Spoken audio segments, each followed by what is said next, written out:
10 Minutes to Joy is your weekly invitation to reset, recharge, and rediscover your most joyful self through aha moments and simple energy techniques. You're listening to holistic psychotherapist Sylvia Plester-Silk. I've worked with individuals, couples, and groups, from parole officer to private practice, and I've learned many lessons and ready to share. Today, I want to talk to you about meeting fear with compassion. Imagine that you're in the mountains out in the Yukon. Well, technically, I think it's northern BC, but I'm not going to get too specific here. And you have the opportunity to, yes, let's call it opportunity, to go across a suspension bridge. You have a fear of heights. And you see this swaying bridge that's about 55 meters or 180 feet from one side of a deep canyon, deep being 65 feet. Sorry, I don't have the metric for that. And there's a stubborn part of you that's bound and determined that you're going to overcome the fear and overcome the pounding heartbeats and accomplish this with your husband today. So I could have white-knuckled it, been completely terrorized probably by attempting to just push through my fear and pretend it didn't exist. Instead, I went, okay, I'm afraid. I did some deep breathing. I did a little positive self-talk. You can do this. It's just one step at a time. It's a solid looking platform. You're not going on, steps that are blowing between each step. Okay, fear's still there. So I start to go in and do some of my energy techniques. I send myself some loving compassion. I just allow myself to fully feel the emotion of fear. And in this loving place, I allow the fear to shift enough. Just not judging it, accepting it, and feeling it enabled me to take the first step. Now, I'll admit that the cable at the top may have had a bit of a death grip to it by my hands at the beginning. And then slowly I was doing great. And then my husband started to come behind me. And each step he took, it moved me a little bit on my little uh, balance attempt. Although really no balance was needed. That was my fear coming up in another form again.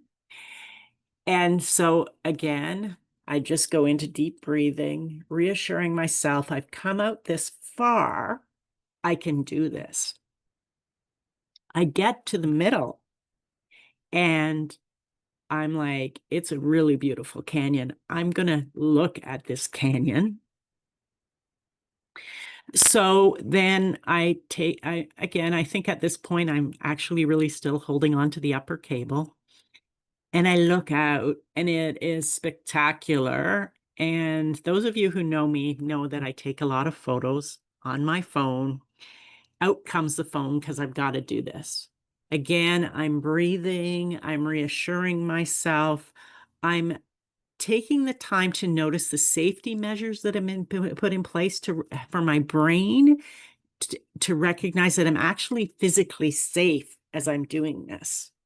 The sides of the bridge come up to almost my shoulder height. It would be tough to fall off of it.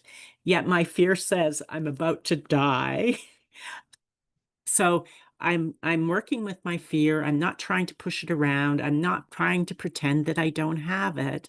I'm just being very loving with myself. So then we continue across to the other side of the bridge. And we get off and we go on a little hike and we explore some of the cool stuff there.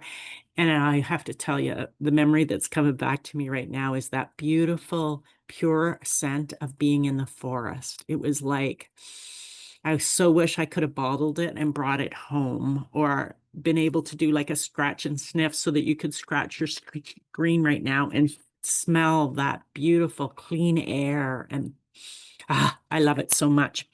Anyway, back to my story. Okay, so when you cross a bridge and the only way back is to cross the bridge again, you go, okay, I've done this before and I've learned some things, and here's what I'm going to do. So I say, Mark, you go first. If I can see you and I see the steps, it doesn't feel as unpredictable and wobbly.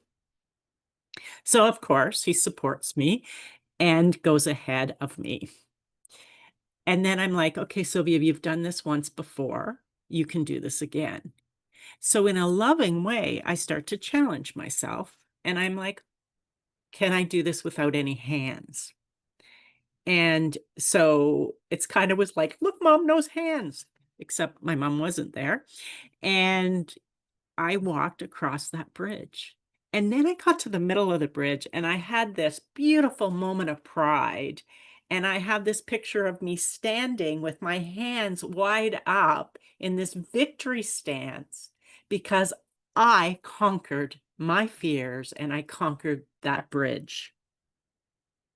So for you who are sitting here contemplating something in your life that you need to do, must do, should do, and it's bringing up immense amount of fears in your body, let's break it down into a few things that you can do based on my story. Now, I had fear. I didn't have anxiety. And even for anxiety, I think the same things can work. One, recognize where you're at. As I said in my very first episode, feel those feels. Acknowledge, honor them. There's a reason they're there. I don't know if I fell at some point in a previous life. I don't remember falling in this life from a height. I certainly have lots of siblings that are afraid of heights as well. So maybe there's a biological or a generational piece to it. There's always a reason that we have the feeling. And when we say, oh, it's stupid, we are doing such an utter unkindness and disrespect to ourselves. So instead, oh, I have fear. Oh, I have anxiety.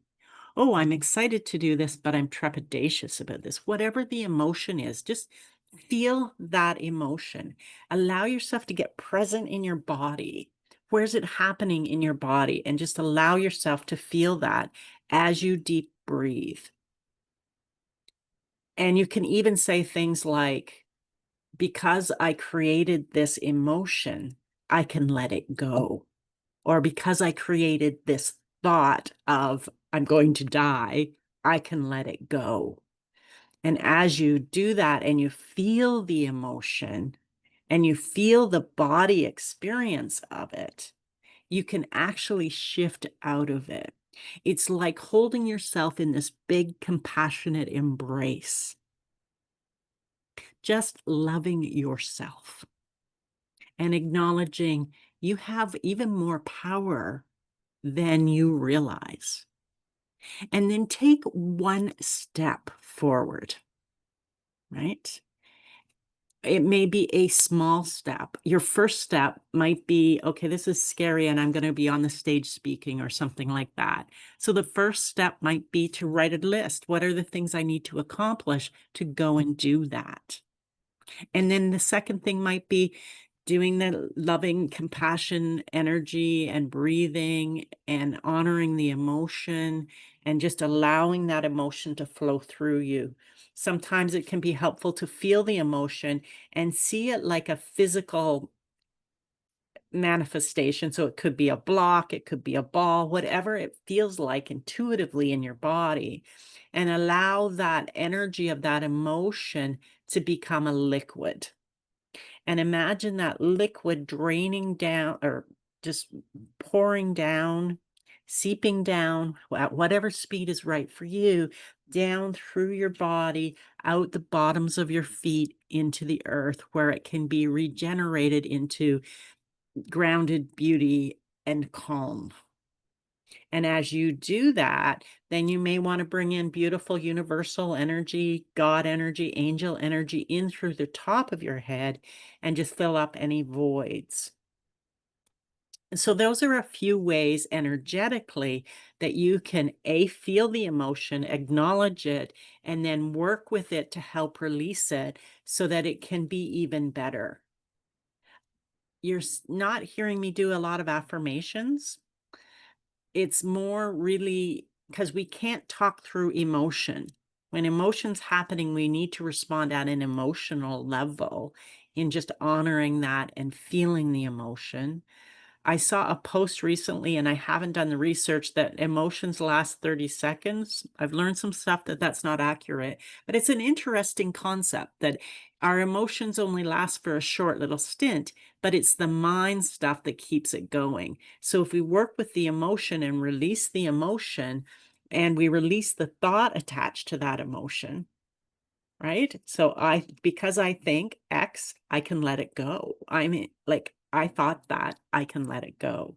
And some of those thoughts are so entrenched and so in our subconscious from past experiences, you might need somebody else, like myself, to help you break that, not break, but work through and resolve that old issue, experience where that ever came from, whether it was childhood or a past life.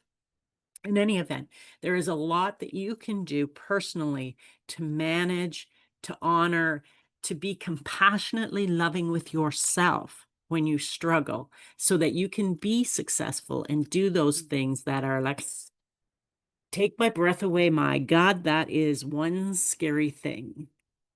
Because I can say with pride today, I conquered the Yukon Suspension Bridge. And that's the kind of joy that I want you to experience. That joy of you knocked it out of the park, you did it. And despite challenges, you did it. And that's what makes you so amazing. That's all for today, folks. Remember, your emotional freedom isn't found in controlling everything around you, but in releasing what no longer serves you. Each breath is an invitation to let go and embrace your most authentic self, your divine self. Have a great week.